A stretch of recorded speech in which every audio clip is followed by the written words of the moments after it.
And this is the video number 3 of nuclei. बेटा इस video में हम लोग डिस्कस करने वाले हैं रेडियो एक्टिविटी। ठीक है ना, रेडियो एक्टिव एलिमेंट के बारे में हम लोग डिस्कस करने वाले हैं। और रेडियो एक्टिविटी क्या होती है इसको मैंने पहले ही बताया था आपसे, है ना। जो सेकेंड वीडियो थी उसमें डिस्कस भी किया था कि जब कोई हैवी न्यूक्लियाई या लार्ज साइज का न्यूक्लियाई अगर है तो due to the imbalance forces वो जो न्यूक्लियाई है वो अपने अंदर से पार्टिकल को बाहर निकालता है अपने आप को स्टेबल करने के लिए। ठीक है ना। अब आपको पता है कि ये आपका मान लो ये न्यूक्लियस है, इसके अंदर प्रोटॉन न्यूट्रॉन बिल्कुल भरे पड़े हैं, बहुत सारे पार्टिकल्स हैं। ठीक है ना। और ये न्यूक्लियस के अंदर है। ठीक है ना। और ये न्यूक्लियस की साइज मान लो बड़ी है तो ये न्यूक्लियस आपका अनस्टेबल है। ठीक है ना। अनस्टेबल क्यों है इसको बताते हैं। साइज के बड़े होने से क्या होता है, मैंने आपको बताया था कि भाई देखो मान लो ये प्रोटॉन, आपने एज पर कोई प्रोटॉन लिया जो कि न्यूक्लियस के अंदर है। अब इस प्रोटॉन पर अंदर के जितने भी प्रोटॉन्स हैं, न्यूक्लियस के डायमेंशन में जितने भी प्रोटॉन अंदर मिलेंगे, सारे के सारे प्रोटॉन इस प्रोटॉन पर रिपल्सिव फोर्स लगा रहे हैं, इलेक्ट्रोस्टैटिक रिपल्सन लगा रहे हैं बाहर की तरफ। ठीक है ना। तो उसको मैं इंडिकेट कर देता हूं। देखिए ये मैंने रिजल्टेंट लिखा, आप किसका, इलेक्ट्रोस्टैटिक का रिजल्टेंट लिखा हमने, ये FeR, ये इलेक्ट्रोस्टैटिक का रिजल्टेंट फोर्स है बेटा। तो मैं इसको थोड़ा सा ऐसे पॉइंट आउट करूंगा तो आपको समझ में आएगा। ऐसे देखिएगा, ये होगा रिजल्टेंट फोर्स, इलेक्ट्रोस्टैटिक का रिजल्टेंट फोर्स। और ये जो रिजल्टेंट फोर्स लग रहा है बाहर की तरफ, वो सारे के सारे क्या है, जितने प्रोटॉन्स हैं न्यूक्लियस के अंदर सब ने उसको रिपेल किया है बाहर की तरफ। ठीक है ना। अच्छा, अब इस पर स्ट्रॉन्ग न्यूक्लियर फोर्स लगेगा इनवर्ट डायरेक्शन में अंदर की तरफ, जो कि चाहता कि प्रोटॉन अंदर की तरफ स्टेबल रहे। लेकिन आपको पता है कि जो न्यूक्लियर फोर्सेस होते हैं वो शॉर्ट रेंज फोर्सेस होते हैं। मतलब इस प्रोटॉन पर सिर्फ इसके आसपास वाला न्यूट्रॉन प्रोटॉन ही क्या अट्रैक्टिव फोर्स लगाएगा, यानी आसपास वाला जो न्यूट्रॉन प्रोटॉन है न्यूक्लियर फोर्स एक्ट कर सकता है। जब न्यूक्लियॉन्स इस प्रोटॉन से दूर होंगे तो उनका जो न्यूक्लियर फोर्स है इस प्रोटॉन पर वो कम होता जाएगा। तो आप कह सकते हो, अगर हम एक यहाँ रेंज बनाते हैं ऐसे ऐसे ऐसे, बहुत छोटी साइज आपकी है, तो ये सारे के सारे जितने भी न्यूट्रॉन प्रोटॉन इसमें हैं सब के सब क्या करेंगे, जितने न्यूट्रॉन इस रेंज में आएंगे, मतलब इस प्रोटॉन के आसपास मान सकते हैं इसको, ये क्या करेंगे, इसको अंदर की तरफ अट्रैक्ट करेंगे ऐसे। और ये जो फोर्स होगा इसको बोलेंगे ये न्यूक्लियर फोर्स है। कैसा फोर्स है ये, न्यूक्लियर फोर्स का रिजल्टेंट है। लेकिन याद रखिए ये जो इनवर्ट डायरेक्शन में न्यूक्लियर फोर्स लगा हुआ है ये due to the only the nucleons जो इस प्रोटॉन के आसपास हैं।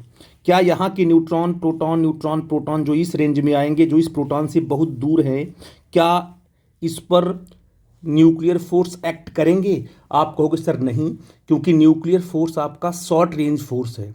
शॉर्ट रेंज फोर्स का मतलब क्या होगा कि बहुत नज़दीक वाले पार्टिकल ही क्या उसको अट्रैक्ट कर सकते हैं। जितना नज़दीक पार्टिकल होगा उतना स्ट्रॉन्ग न्यूक्लियर फोर्स ज़्यादा होगा। तो अब बताइए, क्योंकि इलेक्ट्रोस्टैटिक फोर्स तो यहाँ के जितने भी प्रोटॉन्स हैं वो भी लगा रहे हैं, ये वाले प्रोटॉन्स भी क्या है इस पर इलेक्ट्रोस्टैटिक फोर्स लगा रहे हैं। इसलिए इस केस में हम देखते क्या हैं कि जो इलेक्ट्रोस्टैटिक फोर्स है वो बड़ा हो जाता है किससे, न्यूक्लियर फोर्स के रिजल्टेंट से। अगर आर की बात करिए तो इसका मतलब ये क्या हो गया, अब इस पी पर फोर्सेस हो गए इम्बैलेंस, है ना, बैलेंस नहीं हुए ना।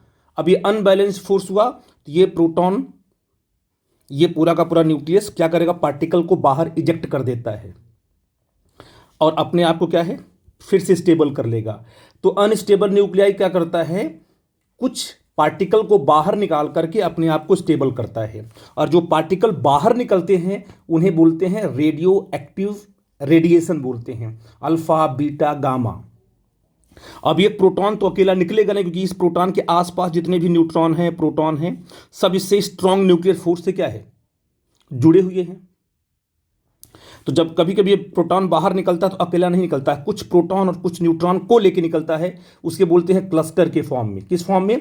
क्लस्टर के फॉर्म में निकलता है। जैसे आपका अल्फा पार्टिकल जब निकलता है ना, तो अल्फा पार्टिकल में क्या होता है, अकेला प्रोटॉन नहीं होता है, उसमें 2 प्रोटॉन और 2 न्यूट्रॉन होते हैं। तो आप कहोगे सर कि जो इलेक्ट्रोस्टैटिक फोर्स तो वो सिर्फ प्रोटॉन पे लग रहा है, तो अकेला प्रोटॉन को बाहर आना चाहिए, तो न्यूट्रॉन क्यों बाहर आ रहा है? क्योंकि इस प्रोटॉन के आसपास जो भी न्यूट्रॉन है, प्रोटॉन है, वो स्ट्रॉन्ग न्यूक्लियर फोर्स से अटैच्ड हैं। जब ये प्रोटॉन बाहर निकलेगा तो उनको भी साथ लेके निकल जाता है। इसलिए जब पार्टिकल बाहर आता है तो इन the form of cluster form में बाहर आता है, और वो अल्फा पार्टिकल कहलाता है। तो अल्फा है, बीटा है, गामा है, सारे पार्टिकल्स यहाँ से एमिट होते हैं और न्यूक्लियाई क्या अपने आप को स्टेबल कर लेता है, लिखा है। और इसकी जो चर्चा की थी, इसकी जो डिस्कवरी किया था, वो हेनरी बेकुरेल ने किया था इन 1896 में, ठीक है ना। 1896 में जो है हेनरी बेकुलर ने क्या है, इसकी डिस्कवरी किया था। वास्तव में ये जो बेकुरल थे, ये क्या कर रहे थे कि उनके पास एक फोटोग्राफिक प्लेट उन्होंने रखा हुआ था, मटेरियल की स्टडी कर रहे थे। तो वो उन्होंने लैब में यूरेनियम को भी रखा हुआ था। तो ठीक है, कोई प्रॉब्लम की बात नहीं, अभी उनको पता नहीं था कि ये क्या है, इसमें से कोई पार्टिकल भी बाहर आ रहा है। तो उन्होंने देखा कि फोटोग्राफिक प्लेट जो उनकी थी, उस पर जो है कुछ स्पॉट्स बन रहे हैं, कुछ उनमें शाइनिंग दिख रही है फोटोग्राफिक प्लेट पर। अपने मन से कोई एक्सपेरिमेंट उन्होंने स्टार्ट नहीं किया, कुछ भी नहीं किया, तो उनको लगता है कि आसपास में कोई हैपनिंग हो रही है।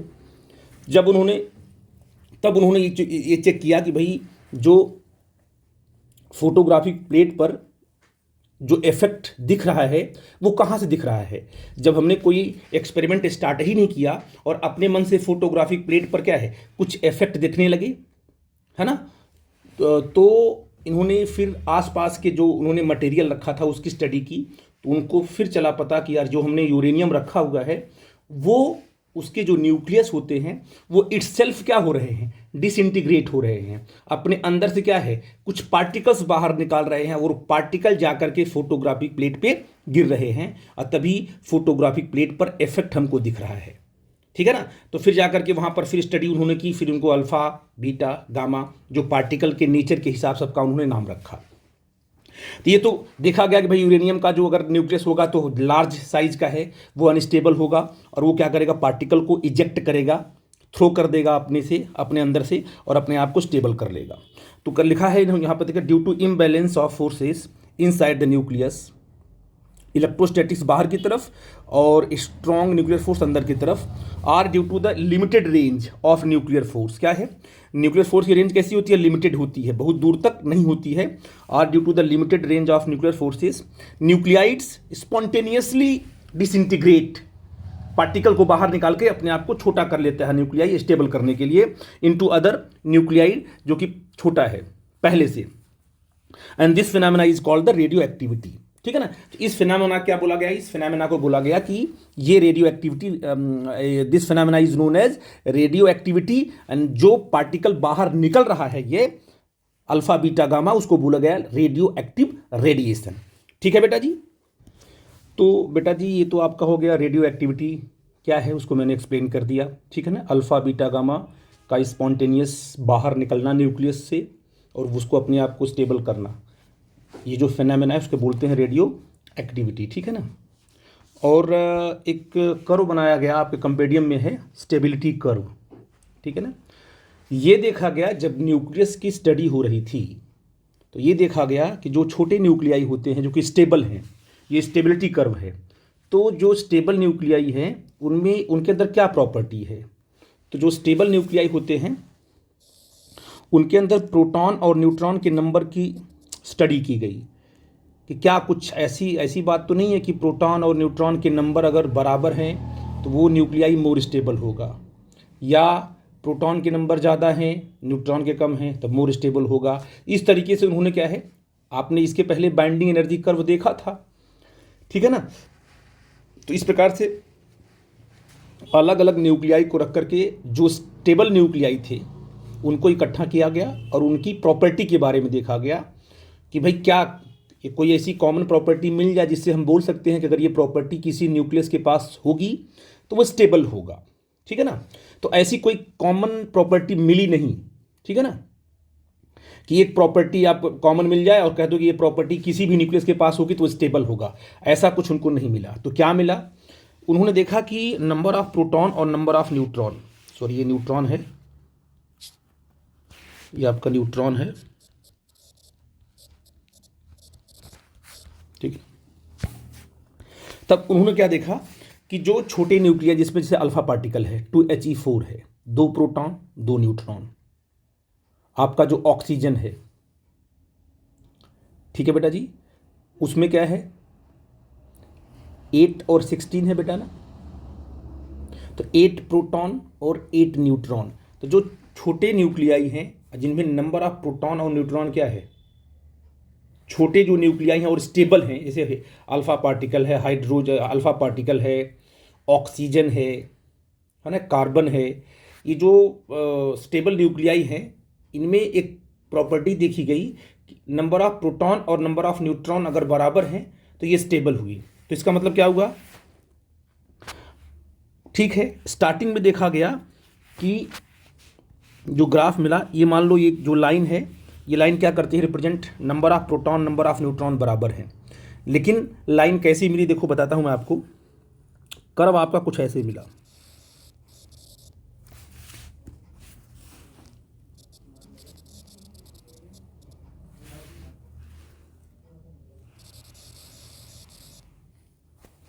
ऐसे।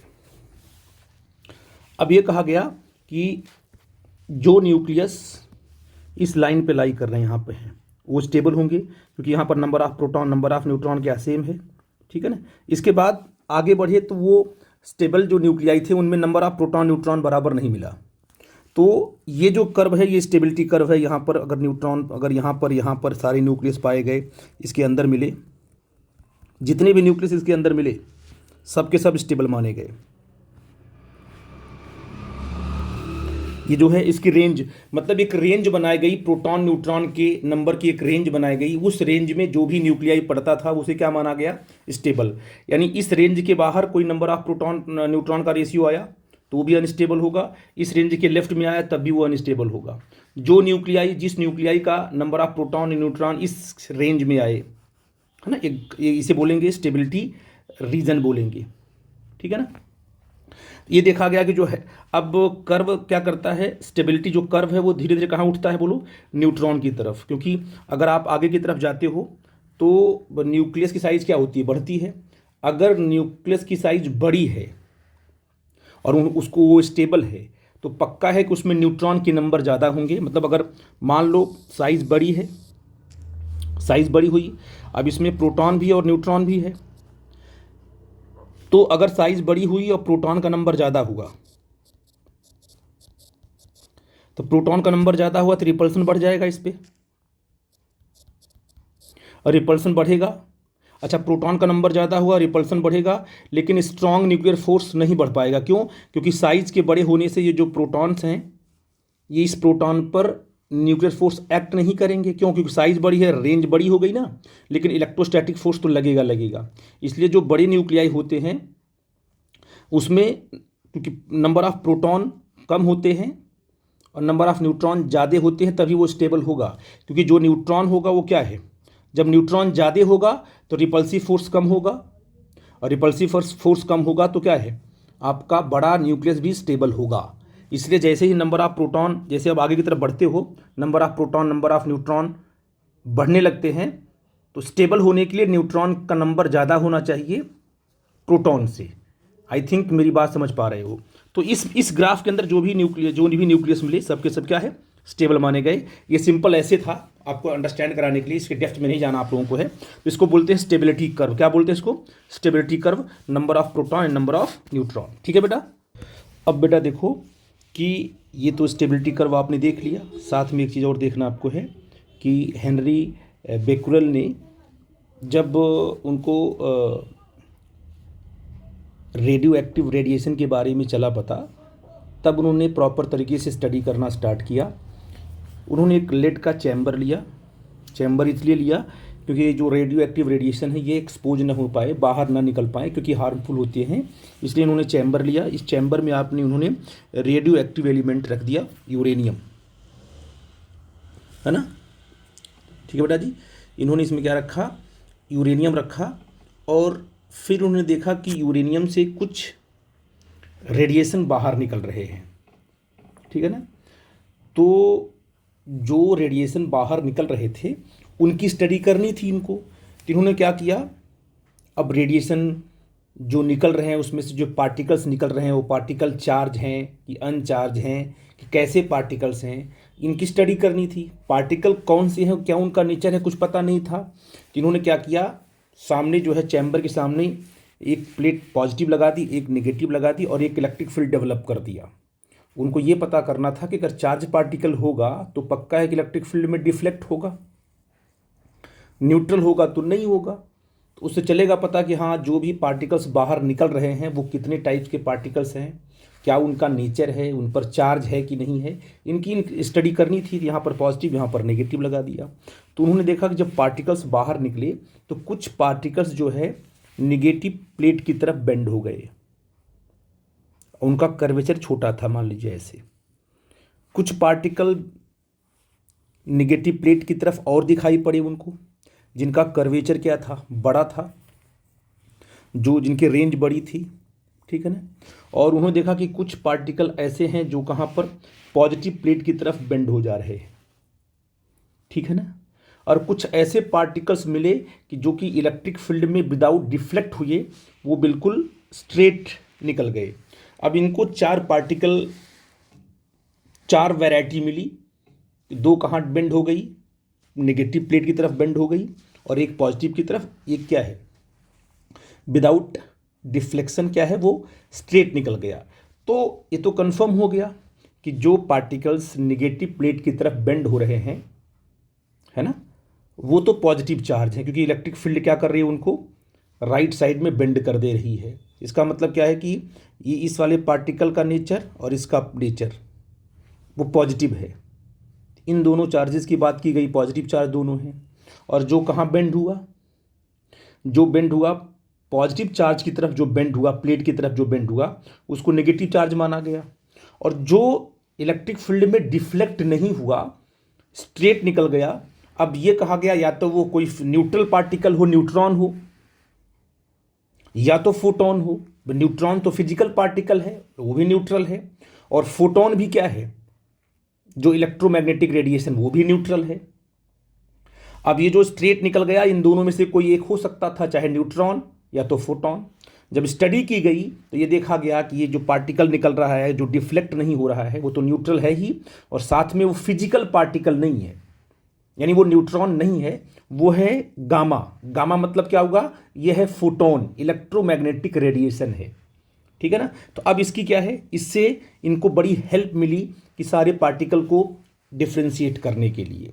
फिर एक एक पार्टिकल की उनकी स्टडी हुई, फिर चेक किया गया कि जो पार्टिकल जिसकी रेंज ज़्यादा है, इसका मतलब ये है कि इलेक्ट्रिक फील्ड में वो कम डिफ्लेक्ट हुआ, इलेक्ट्रिक फील्ड उसके पाथ को कम बेंड कर पाई, इसका मतलब वो पार्टिकल हैवी होगा, है ना, भारी होगा, ज़्यादा उसका वेट होगा, इसलिए वो जल्दी मुड़ा नहीं। जो हल्का पार्टिकल है, जो लाइट पार्टिकल है, वो जल्दी बेंड हो गया होगा, इसका मतलब इसका मास क्या होगा, ज़्यादा होगा, इसका मास कम होगा, ऑब्वियस है। तो ये देखा गया फिर, और इसका मास भी क्या है, कम है, क्योंकि जल्दी ये मुड़ गया। तो स्टडी की गई, तो अब इसका नाम रखा गया बीटा माइनस, जो पॉजिटिव प्लेट की तरफ बेंड हो रहा है, और ये है फास्ट मूविंग इलेक्ट्रॉन है, फास्ट मूविंग इलेक्ट्रॉन है, ठीक है ना। ये इलेक्ट्रॉन है लेकिन ये फास्ट मूविंग है, ये बहुत ही fast energetic fast moving electron इसका नाम दिया गया। और ये बीटा पार्टिकल, इन दोनों का मास बराबर माना गया, ठीक है बेटा जी। लेकिन इन पर चार्ज क्या है, जस्ट अपोजिट है, इसलिए इसको बोला गया ये पॉजिट्रॉन है। ये क्या है, इसको बीटा प्लस कहा गया, इसको बोला गया ये पॉजिट्रॉन है। ये इलेक्ट्रॉन है, फास्ट मूविंग इलेक्ट्रॉन है, और बीटा प्लस जस्ट उसका एंटी पार्टिकल है।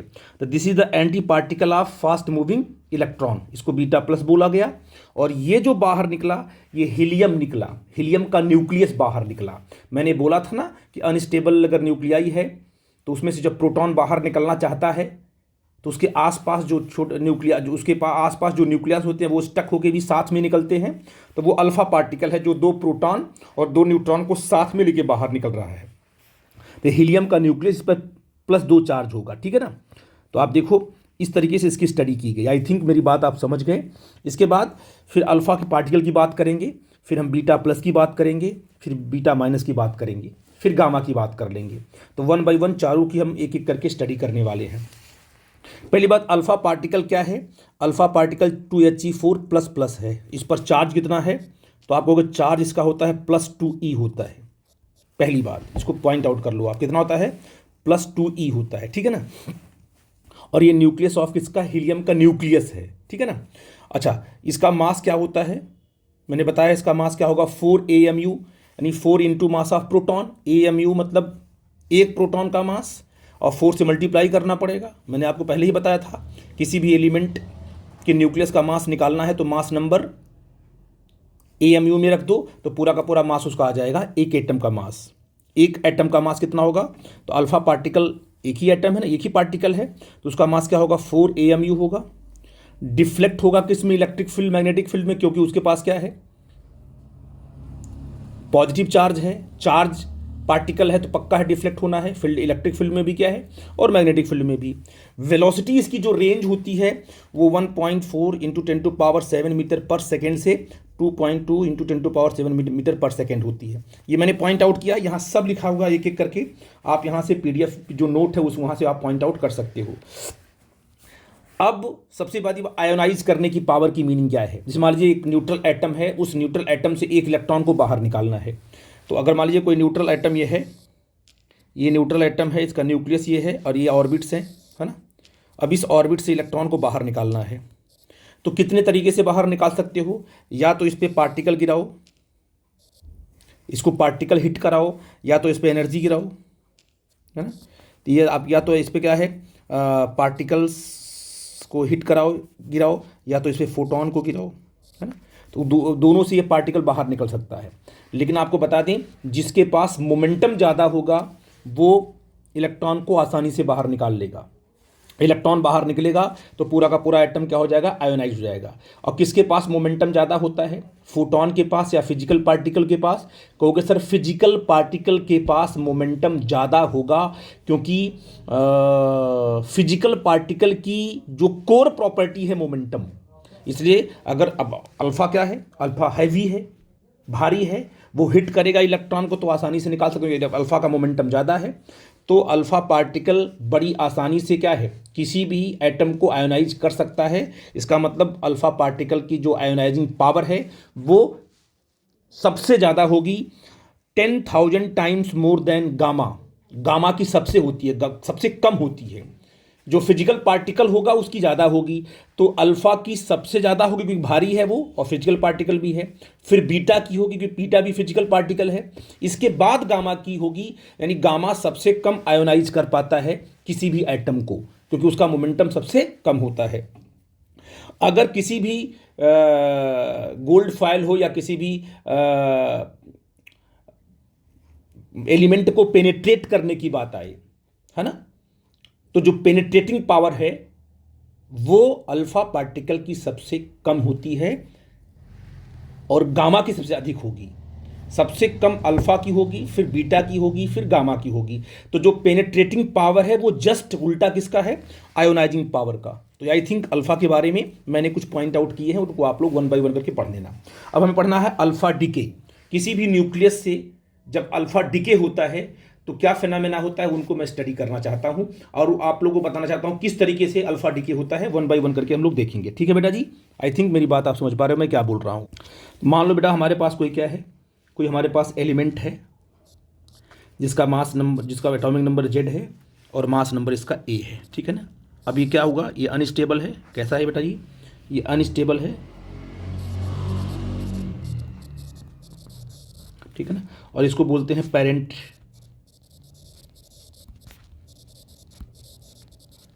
ये आपका पेरेंट न्यूक्लियस है, ठीक है ना। अब ये क्या होगा? डिसइंटीग्रेट होगा, पार्टिकल को बाहर निकालेगा। मान लो उसने अल्फा पार्टिकल को बाहर निकाला, तो यहाँ पर जो नया एलिमेंट बनाया उसने, वो क्या बनाया, वाई बनाया, ठीक है ना। और प्लस उसने क्या किया, अल्फा पार्टिकल बाहर निकाल दिया, ठीक है बेटा जी। ये 2He4 मतलब अल्फा पार्टिकल, ठीक है ना। अगर इसमें हम ब्रैकेट में इसको अल्फा लिखें तो चलेगा, ये अल्फा पार्टिकल बाहर निकाल लिया। अब ये जो आपका पेरेंट न्यूक्लियाई है 2 पार्ट में टूटा, अल्फा पार्टिकल बाहर निकला, ये बना आपका डॉटर न्यूक्लियाई। और देखो क्या होगा, डॉटर न्यूक्लिया जो वाई बना, वाई के एटॉमिक नंबर में 2 की कमी होगी क्योंकि अल्फा पार्टिकल निकल चुका है। ये हो जाएगा Z-2 और जो इसका मास नंबर है वो 4 से कम होगा, A-4, ठीक है बेटा जी। इसको बोलते हैं डॉटर न्यूक्लियाई। ये स्टेबल हो जाएगा, अब ये स्टेबल न्यूक्लियाई हो जाएगा बेटा, अपने आप को स्टेबल कर लेगा, ठीक है ना। और ये हो जाए तुम्हारा, हो जाएगा क्या बोलते हैं इसको, इसको बोलते हैं डॉटर न्यूक्लियाई।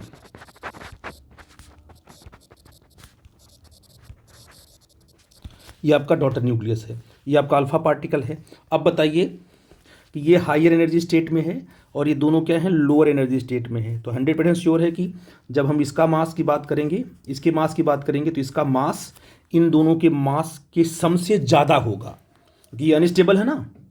तो इसका मास, वाई का मास ले लेंगे और mass of Y and mass of alpha जब ऐड करेंगे तो उसका जो मास मिलेगा आपको हमेशा एक्स के मास से कम होगा। इसका मतलब क्या है कि यहाँ पर एनर्जी भी रिलीज होगी, है ना बेटा जी। तो यहाँ पर क्या है, एनर्जी आपकी रिलीज होगी,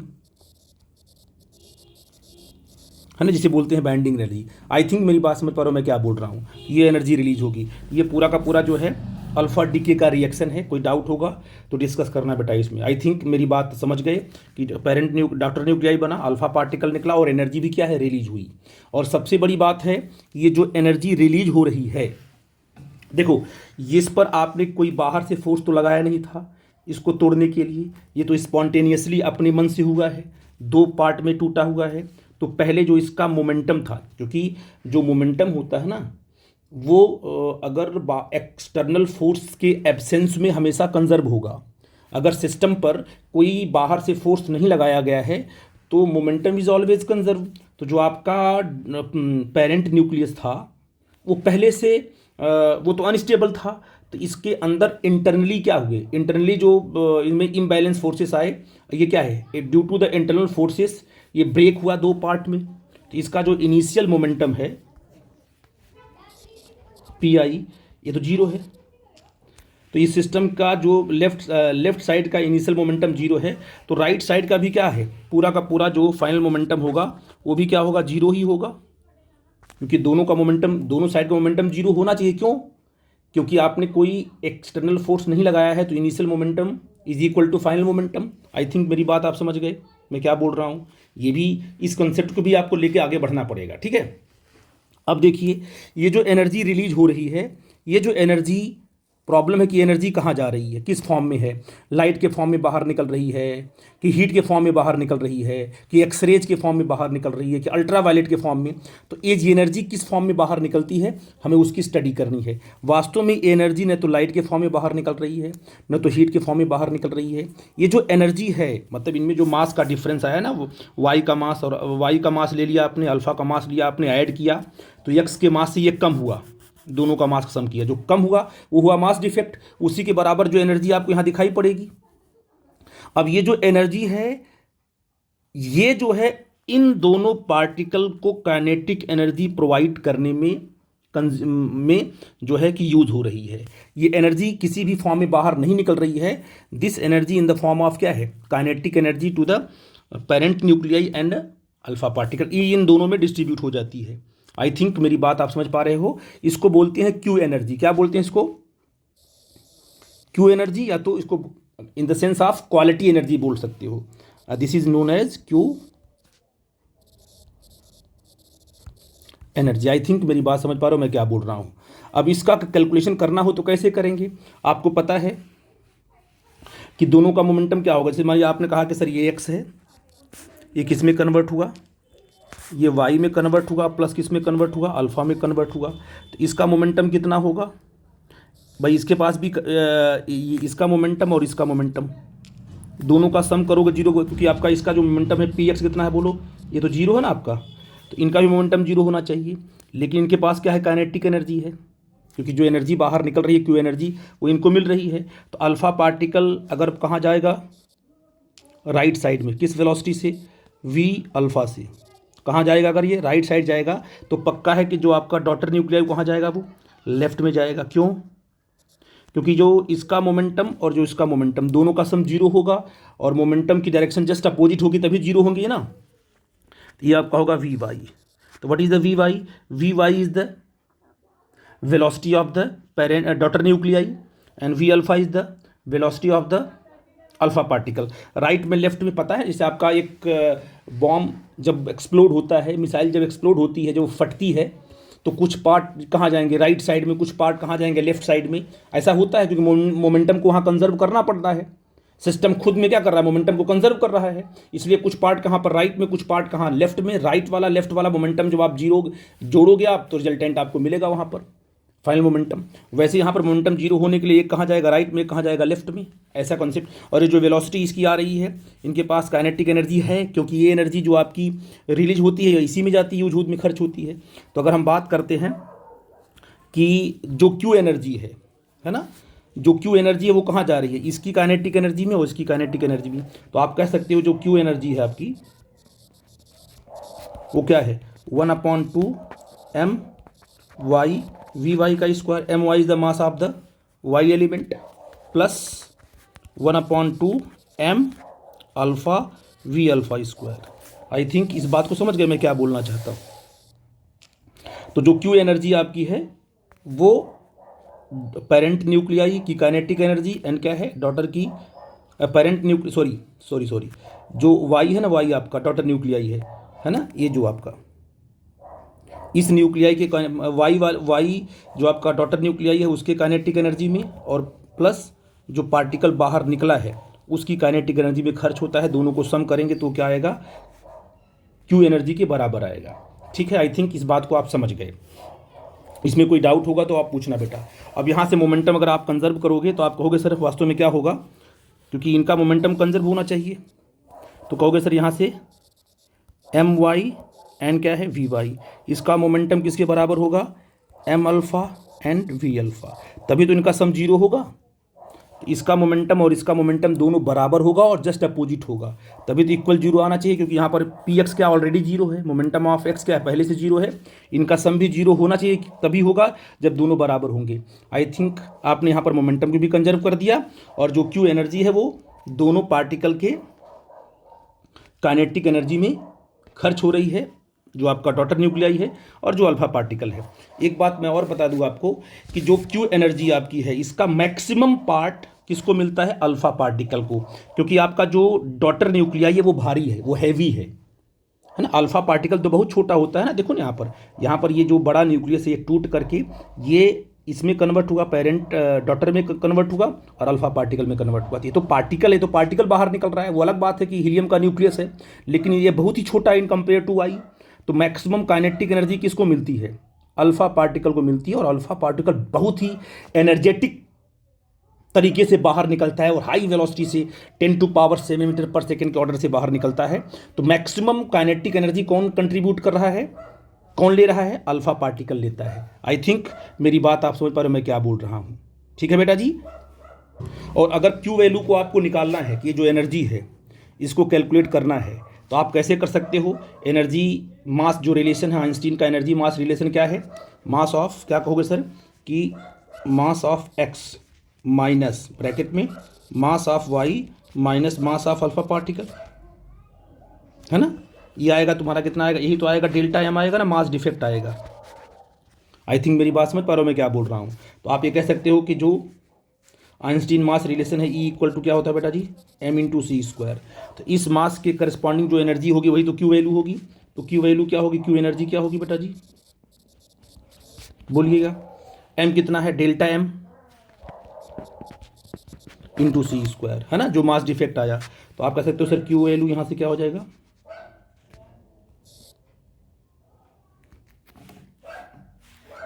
इसको क्यू वैल्यू लिख लेते हैं, क्यू वैल्यू ही बोलते हैं इसको, या क्यू एनर्जी या तो क्यू वैल्यू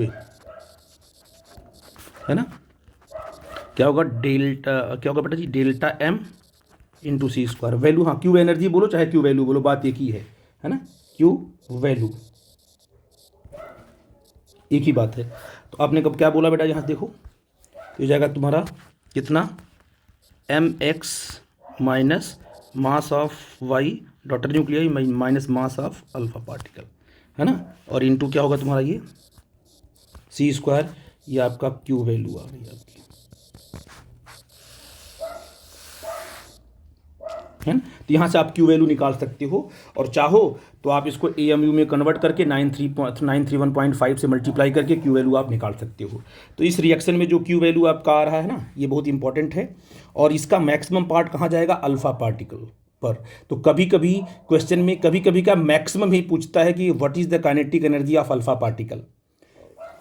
इसकी काइनेटिक एनर्जी को कम पूछता है, क्यों, क्योंकि ये हैवी है, इसके पास कम से कम काइनेटिक एनर्जी होती है, बट मैक्सिमम काइनेटिक एनर्जी कौन कैरी करता है, अल्फा पार्टिकल। तो यहाँ पर आप लिख सकते हो नोट में, बड़ा इंपॉर्टेंट फॉर्मूला याद रहे तो आपका काम बन जाएगा, kinetic energy of alpha particle, ठीक है ना। तो kinetic energy of alpha particle क्या हो जाएगा, ये होता है A-4, मास नंबर है ना आपका, A-4 नंबर ऑफ न्यूट्रॉन है ना, A-4 simple upon 4, A-4 upon 4 into Q value. ये फार्मूला आपको याद होना चाहिए हमेशा के लिए, है ना। कैसे आया उसकी बात नहीं करना आपको है, A-4 upon 4 into Q value. यहाँ से आप क्या है, kinetic energy of alpha particle calculate कर सकते हो। कोई भी न्यूक्लियस है, अगर वो अल्फा पार्टिकल निकाल रहा है तो पक्का है कि क्यू वैल्यू उसकी दी रहेगी, क्यू वैल्यू आपको दी रहेगी, जो एनर्जी रिलीज होगी, जो एनर्जी जो मास डिफेक्ट से क्या है क्यू निकाल लोगे, उसका मास नंबर दिया होगा A-4 अपॉन 4 करके कैलकुलेशन करोगे तो आपको काइनेटिक एनर्जी ऑफ क्या है, अल्फा पार्टिकल निकल जाएगा। और ये बड़ा ही इंपॉर्टेंट रिलेशन है। आई थिंक मेरी बात आप समझ गए मैं क्या बोल रहा हूँ, ठीक है बेटा। तो ये तो आपका हो गया अल्फा डीके, क्या हो गया, अल्फा डीके। अब बेटा जो नेक्स्ट आपका है वो बीटा पार्टिकल है। बीटा डीके के बारे में बात करेंगे। क्यूरी एंड जोलियट ने 1934 में इसके बारे में स्टडी किया था कि बीटा डीके क्या चीज़ है। और बीटा डीके में तीन चीज़ें पढ़ते हैं हम लोग, एक बीटा प्लस एमिट होता है, एक बीटा माइनस एमिट होगा, और एक इलेक्ट्रॉन कैप्चर की बात भी आती है, या के कैप्चर की बात आएगी, उसको हम बाद में डिस्कस करेंगे। तो अभी देखते हैं कि दो टाइप के पार्टिकल्स यहाँ पर दिखे आपको बीटा के केस में, एक तो बीटा माइनस दिखा, एक तो बीटा प्लस दिखा। बीटा जो माइनस है इलेक्ट्रॉन, ये जो बीटा माइनस है वो न्यूक्लियस के अंदर से निकल रहा है, ठीक है। अब इसकी जब स्टडी की गई तो ये पाया गया कि ये फास्ट मूविंग इलेक्ट्रॉन्स है, निकल रहा है इनसाइड द न्यूक्लियस। आप ये कह सकते हो कि न्यूक्लियस के अंदर जो है इलेक्ट्रॉन तो रह ही नहीं सकता according to Heisenberg uncertainty principle. तो कैसे निकल रहा है न्यूक्लियस के अंदर से, तो आप ऐसा बोल सकते हो कि इनसाइड द न्यूक्लियस इलेक्ट्रॉन के बनने में और निकलने में कोई टाइम लैग नहीं होता है। तो आप कह सकते हो कि electron inside the nucleus exist नहीं कर रहा है, वो बन रहा है, और जैसे ही बन रहा है वैसे बाहर निकल जा रहा है। कैसे बनेगा, क्या उसका रिएक्शन होगा, उनको वन बाय वन डिस्कस करूंगा अभी हम। अभी जो निकलते हैं बीटा एमिशन जो होता है, न्यूक्लियस जब निकालता है पार्टिकल, तो बीटा जब माइनस निकालेगा तो ये फास्ट मूविंग इलेक्ट्रॉन होता है, और इसकी जो स्पीड होती है बीटा माइनस की, ये अप्रॉक्सीमेटली स्पीड ऑफ लाइट के बराबर होती है। मतलब आप कह सकते हो जो इसकी स्पीड है वो जो है 90% ऑफ स्पीड ऑफ लाइट के है, 90% ऑफ, मतलब बिल्कुल नज़दीक पहुंच जाती है स्पीड ऑफ लाइट की। 3 × 10⁸ मीटर पर सेकेंड होती है ना speed of light in vacuum, उसी के ऑर्डर में बिल्कुल आ जाती है। ये बहुत ही हाईएस्ट स्पीड होती है बीटा, इसलिए बोलते हैं फास्ट मूविंग इलेक्ट्रॉन्स। इसलिए कहते हैं इसका जो काइनेटिक मास है जब ये चल रहा होता है उस टाइम पर बीटा पार्टिकल के मास को डिफाइन करना इम्पॉसिबल है, क्योंकि बहुत ही हाई एनर्जेटिक पार्टिकल है वो। आइंस्टीन की जो थियरी है, स्पेशल थियरी ऑफ रिलेटिविटी, और जो variation of mass with velocity का कॉन्सेप्ट वहाँ पर लगने लगता है, तो बीटा पार्टिकल के मास को डिफाइन हम नहीं कर पाते हैं। कौन से मास को, काइनेटिक मास को। रेस्ट मास क्या होता है, चार्ज एंड मास। मास का मतलब क्या होगा इसका, इसको बोलेंगे हम rest mass. Charge and rest mass of the beta particle यानी बीटा माइनस, है ना, is equal to that of electron. Electron का जो मास होगा कितना, 9.1 क्या होता है इसका मास, 9.1 × 10⁻³ -31 kg। ये जो इलेक्ट्रॉन का मास है यही मास बीटा पार्टिकल का होता है, रेस्ट मास, ठीक है ना। काइनेटिक मास तो इम्पॉसिबल है, उसकी बात ही चर्चा ही नहीं कर सकते हम लोग। तो ये तो बीटा पार्टिकल बिल्कुल इलेक्ट्रॉन ही है वो, ठीक है ना बेटा जी, बट वो फास्ट मूविंग इलेक्ट्रॉन है। आई थिंक इसकी बात आप, ये जब निकलता है तो इसके बारे में ये देखा गया, इतनी प्रॉपर्टीज की थी जो मैंने आपको बताई। साथ में बीटा प्लस भी निकलता है, तो जो बीटा प्लस है इसकी सारी प्रॉपर्टी बीटा माइनस के बराबर है। सिर्फ जो है बीटा प्लस जो है, बीटा प्लस पर जो है पॉजिटिव चार्ज होता है, और ये पॉजिटिव चार्ज जो है इन मैग्नीट्यूड इलेक्ट्रॉन के चार्ज के बराबर होता है। जितना इलेक्ट्रॉन पर चार्ज है उतना ही चार्ज बीटा प्लस पे भी होता है, लेकिन यहाँ पर प्लस चार्ज होता है, वहाँ पर माइनस चार्ज होता है। और बीटा प्लस का मास बीटा माइनस का मास सेम होता है, दोनों की वेलोसिटी की रेंज सेम होती है, इसमें कोई प्रॉब्लम की बात नहीं है। यहाँ मैंने दिखाया, देखो यहाँ पर जो मैंने दिखाया है इनकी देखो, जितना ये रेंज बना रहा है उतना ये भी रेंज बना रहा है, दोनों का मास सेम है, दोनों की वेलोसिटी सेम रहती है। बट ये क्या है, इस पर पॉजिटिव चार्ज, इस पर नेगेटिव चार्ज, इस पर पॉजिटिव चार्ज है। इसलिए कहते हैं कि जो आपका बीटा पार्टिकल है इसे बोलते हैं पॉजिट्रॉन। ये प्रोटॉन नहीं है, ये पॉजिट्रॉन है, और this is the anti particle of electron. Electron का ये क्या है, एंटी पार्टिकल माना जाता है। सिर्फ चार्ज से इसमें डिफरेंसेस मिलते हैं, एक पर नेगेटिव एक पर पॉजिटिव, और सब कुछ इसका सेम होता है। ये प्रोटॉन नहीं है, प्रोटॉन का मास तो इलेक्ट्रॉन के मास से ज़्यादा होता है, बट बीटा प्लस का जो मास होता है इलेक्ट्रॉन बीटा माइनस के मास के बराबर होता है, ठीक है ना। अब इसकी कुछ प्रॉपर्टी है, क्या है कि ये इलेक्ट्रिक फील्ड मैग्नेटिक फील्ड में डिफ्लेक्ट होगा, क्योंकि इसके पास चार्ज है, और जिस पार्टिकल के पास चार्ज होता है वो डिफ्लेक्शन शो करता है। और they move with velocity 90% of light, 3 × 10⁸ आपको पता है। आयोनाइजिंग पावर क्या होती है, जो आयोनाइजिंग पावर है आपको पता है कि मैंने बोला था कि जो पार्टिकल जितना हैवी होगा उतना ज़्यादा आयोनाइज करेगा एटम को। तो आप देखिए बीटा पार्टिकल क्या है, अल्फा से हल्का है, इसलिए ionising power less than alpha particle, obvious है, नो प्रॉब्लम। लेकिन पेनेट्रेटिंग पावर क्या होगा, जो पार्टिकल जितना ही छोटा होगा, जितना ही लाइट होगा, वो उतना जल्दी ही क्या है, पेनिट्रेट कर पाएगा किसी भी बॉडी को। तो penetrating power of beta particle more than alpha particle. ये कुछ प्रॉपर्टीज़ हैं, यहाँ पर भी सारी प्रॉपर्टीज़ को हमने पॉइंट आउट किया है, उसको आप लोग देख लेना बीटा पार्टिकल में। यहाँ मैंने आपको एक ब्रीफ में आपको मैंने चीज़ों को एक्सप्लेन किया हुआ है, ठीक है ना। अब इसकी इक्वेशन की बात कर लेते हैं। सबसे पहले हम क्या करते हैं, सबसे फर्स्ट में पहला हम देख देते हैं बीटा प्लस डीके, ना बेटा जी, ये हम पढ़ने वाले बीटा प्लस डीके क्या होगा। इसको हम ऐसे भी लिखते हैं क्योंकि आप लिखते हो अब बेटा देखो हम लोग बीटा प्लस डीके की बात करते हैं, ठीक है ना। तो बीटा प्लस को हम इस प्रकार से रिप्रेजेंट करते हैं, ई, ये जो नीचे लिखते हैं ना, ये चार्ज नंबर होता है, जिसे हमने ये है ना एक्स जेड एक्स लिए लिखा है ना, जेड एक्स ए। ये जो जेड है ना वो नंबर ऑफ प्रोटॉन को रिप्रेजेंट करता है, और साथ साथ में इस एलिमेंट के चार्ज को भी रिप्रेजेंट करता है। पॉजिटिव चार्ज है ना आपका जेड, तो वैसे जो भी इस पर चार्ज है, कितना चार्ज है, +1, यहाँ लिखते हैं, ऊपर आपका मास नंबर है। तो आपको पता है कि पॉजिट्रॉन के पास तो कोई प्रोटॉन होता नहीं है, इसलिए इसका 0 रख दिया, इस पर चार्ज है तो +1 कर दिया। तो इसका नोटेशन इस तरीके से रहता है, ठीक है ना। पॉजिट्रॉन एमिशन बोलेंगे इसको। अब देखो क्या है, ये आपका प्रोटॉन है, ठीक है ना। अब देखिए कि किसी भी न्यूक्लियस से कैसे निकल रहा है बीटा प्लस।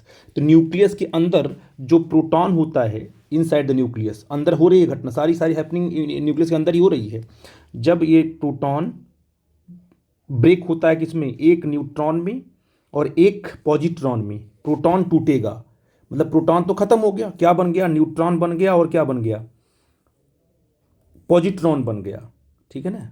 और तब ये न्यूट्रॉन उस न्यूक्लियस के अंदर ही रहता है, ये पॉजिट्रॉन बाहर निकल जाता है। वास्तव में ये जो रिएक्शन यहाँ से लेकर यहाँ तक ये रिएक्शन थी पहले, ठीक है ना, यही रिएक्शन पहले था, हमको ये पार्टिकल के बारे में नहीं पता था। तो देखा गया कि इतने रिएक्शन से क्या है, जो कंजर्वेशन कॉन्सेप्ट है, क्योंकि ये तो प्रोटॉन खुद से टूट रहा है, बाहर से कोई फोर्स तो लग नहीं रहा है, तो मोमेंटम यहाँ पर कंजर्व होना चाहिए, एनर्जी भी कंजर्व होनी चाहिए। तो मोमेंटम और एनर्जी इस रिएक्शन में कंजर्व नहीं हो रही थी, इसलिए बात आई कि कोई दूसरा पार्टिकल है जो एनर्जी कैरी कर रहा है। तो वो पार्टिकल की जब डिस्कवरी हुई, देखा गया वो क्या है, उसका नाम रखा गया न्यूट्रिनो। इसके आने से मोमेंटम भी कंजर्व हो गया, राइट साइड का और लेफ्ट साइड का। Momentum of left side is equal to momentum of right side, ये तब पॉसिबल हो पाया जब न्यूट्रिनो आया। तो ये देखा गया कि प्रोटॉन न्यूक्लियस के अंदर जब टूटता है न्यूट्रॉन में और पॉजिट्रॉन में, तो एक न्यूट्रॉन एक न्यूट्रिनो भी बनता है। न्यूट्रिनो क्या है? चार्जलेस पार्टिकल है और लगभग नेग्लिजिबल मास का पार्टिकल होता है। तो ये जो है कि अब ये बाहर क्या क्या निकला, एक पॉजिट्रॉन बाहर निकल गया और एक न्यूट्रिनो बाहर निकल गया। तो आप देखो कि एक प्रोटॉन जब जब पॉजिट्रॉन बाहर निकलता है तो होता क्या है कि एक अंदर एक न्यूट्रॉन बढ़ गया और एक प्रोटॉन कम हो गया। तो रिएक्शन बात करें, देखो अगर कोई एलिमेंट आपके पास है और इसमें से क्या निकला, एक बीटा प्लस निकला, तो वास्तव में यहाँ पर देखो एक प्रोटॉन कम हुआ ना, एक प्रोटॉन कम हुआ लेकिन एक न्यूट्रॉन बढ़ गया। तो एक प्रोटॉन के कम होने से क्या होगा, जो आपका डॉटर न्यूक्लियाई होगा उसके एटॉमिक नंबर में एक की कमी आ जाएगी और मास नंबर वही रहेगा, क्योंकि एक प्रोटॉन कम हुआ है तो एक न्यूट्रॉन तो बढ़ा भी तो है, इसलिए मास नंबर का क्या होता है, number of proton plus number of neutron. तो यहाँ पर जब भी बीटा प्लस बाहर निकलेगा तो डॉटर न्यूक्लियाई के एटॉमिक नंबर में एक की कमी आएगी, मास नंबर ज्यों का त्यों होगा, बीटा पार्टिकल प्लस बाहर निकलेगा और न्यूट्रिनो पार्टिकल बाहर निकलता है ये। ठीक है बेटा जी। अब बात करते हैं इलेक्ट्रॉन एमिशन की, कि जब बीटा माइनस होता है तो बीटा माइनस क्या है, देखो इलेक्ट्रॉन का मास नंबर 0 है, चार्ज नंबर कितना, -1 है। तो ऐसे करते हैं इसको रिप्रेजेंट, इसको बोलते हैं इलेक्ट्रॉन एमिशन। इलेक्ट्रॉन कब निकलता है, क्योंकि इलेक्ट्रॉन वास्तव में न्यूट्रॉन के अंदर ही दिखाई पड़ेगा, क्योंकि न्यूट्रॉन तो न्यूट्रल है, उसके अंदर प्रोटॉन भी, पॉजिट्रॉन भी होगा, इलेक्ट्रॉन भी होगा। आई थिंक इस बात को समझ पा रहे हो।